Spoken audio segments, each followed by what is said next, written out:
और वित्त मंत्री निर्मला सीतारमण ने इस नए बजट में 1 अक्टूबर 2022 से बिना इथेनॉल के मिश्रण वाले पेट्रोल डीजल पर 2 रुपए प्रति लीटर अतिरिक्त एक्साइज ड्यूटी लगाने का प्रस्ताव रखा है और इस प्रस्ताव पर बड़ी बहस छिड़ गई है। Blending of fuel is a priority for this government. To encourage the efforts for blending of fuel, unblended fuel shall attract an additional differential excise duty of rupees 2 per litre from first day of October 22. A few other changes are being made in duty rates, customs tariff and customs law. 8% of the capital procurement budget. अपने budget भाषण के अंत में वित्त मंत्री ने 1 अक्टूबर 2022 से देश में बिना एथेनॉल के सम्मिश्रण वाले पेट्रोल डीजल पर 2 रुपए प्रति लीटर के हिसाब से अतिरिक्त आबकारी लगाने का प्रस्ताव रखकर एक बड़ी बहस छेड़ दी है।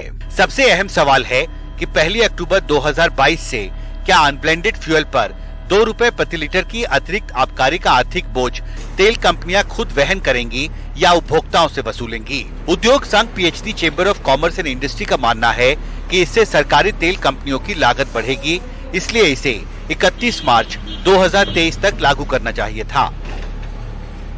अभी देश में जो पेट्रोल बिकता है, पेट्रोल डीजल, उस पे कितना अनब्लेंडेड होता है, यानी जिसमें एथेनॉल नहीं मिलाया जाता है? कितना? ये लगभग 92% है। 8% की ही ब्लेंडिंग आज हो रही है, जबकि ग्लोबल स्टैंडर्ड है 30%। अच्छा, तो हमें देश हैं जो 30% कर चुके हैं? US, Europe, Canada, all developed countries और बाकी और भी कंट्रीज है, जर्मनी, इन सब ने ब्लेंडिंग शुरू कर दी है। दी global average is 30%, global average, जबकि इंडिया में हम लोग सिर्फ 8% तक पहुंच पाए हैं।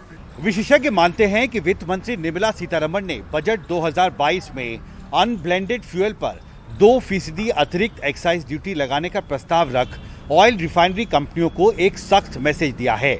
अगर उन्होंने बिना एथेनॉल के मिश्रण के पेट्रोल डीजल का प्रोडक्शन किया तो उन्हें 1 अक्टूबर से ज्यादा टैक्स देना होगा।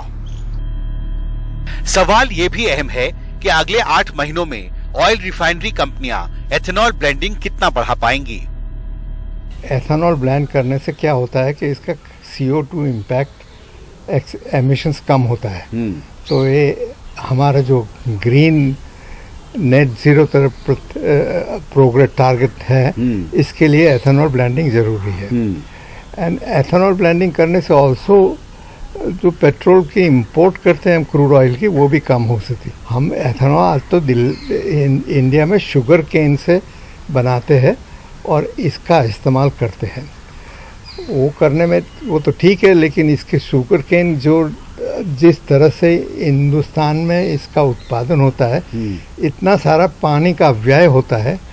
एंड मैनी स्टेट्स, घना राज्यों में वो इरिगेशन सब्सिडाइज्ड होता है, तो इसीलिए this is not the best way to get ethanol. करना चाहते क्या ऑब्जेक्टिव? जबकि भारत सरकार बिना एथेनॉल के सम्मिश्रण वाले पेट्रोल डीजल पर अतिरिक्त आबकारी लगाने का प्रस्ताव आगे बढ़ाने की तैयारी कर चुकी है। वो एडिशनल जो आपने एक्साइज ड्यूटी 2 रुपए प्रति लीटर का लगाने का एक प्रस्ताव वित्त मंत्री ने रखा है। हम आपसे समझना चाहते हैं कि 1 अक्टूबर 2022 के बाद जो भी तेल कंपनी, रिफाइनरी कंपनी अगर ब्लेंडेड फ्यूल नहीं बेचती है तो उसको 2 रुपए का एडिशनल एक्साइज ड्यूटी देना हो। इसके पीछे क्या सोच है? आप क्या अचीव करना चाहते हैं, क्या ऑब्जेक्टिव है? इसका ऑब्जेक्टिव तो स्पष्ट है कि हम ये चाहते हैं कि जो हमारा कंजम्पशन बास्केट है पेट्रोलियम प्रोडक्ट्स का, उसमें ग्रीन फ्यूल का इस्तेमाल ज़्यादा हो, क्योंकि फॉसिल फ्यूल्स का इस्तेमाल हमें कम करना है। We are committed to that over a period of time. तो इसका पॉलिसी ऑब्जेक्टिव तो यही है।